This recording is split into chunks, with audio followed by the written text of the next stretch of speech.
Hey YouTube family, it's your girl Bree here with the fun fact of the day. Did you know that Helen Keller was accused of plagiarism in the late 1800s? Yeah, me either.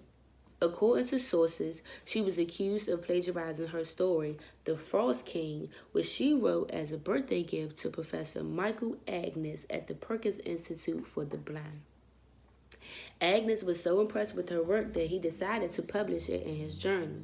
But after receiving backlash, he found that her story had significant similarities of a short story, The Frost Fairies, written by Margaret Canby.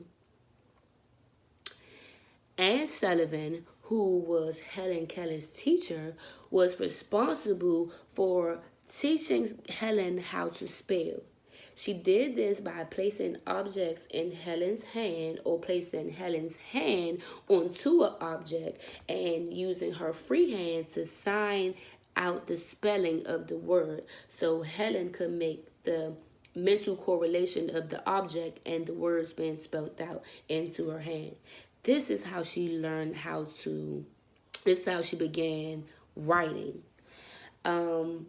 Sullivan was also responsible for checking any of Helen's writing before it was published, and also she was responsible for reading to her.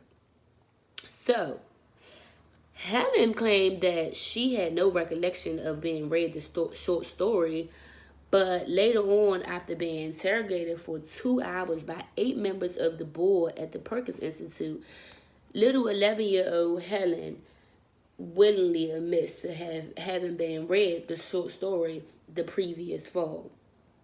Mark Twain, a close friend of Keller's, and a famous author, stated that he himself has committed plagiarism, and he argues that all human thoughts and writings are repetition of earlier thoughts held by others strung together in new variation. If that's the case, there's a lot of plagiarism going on, right?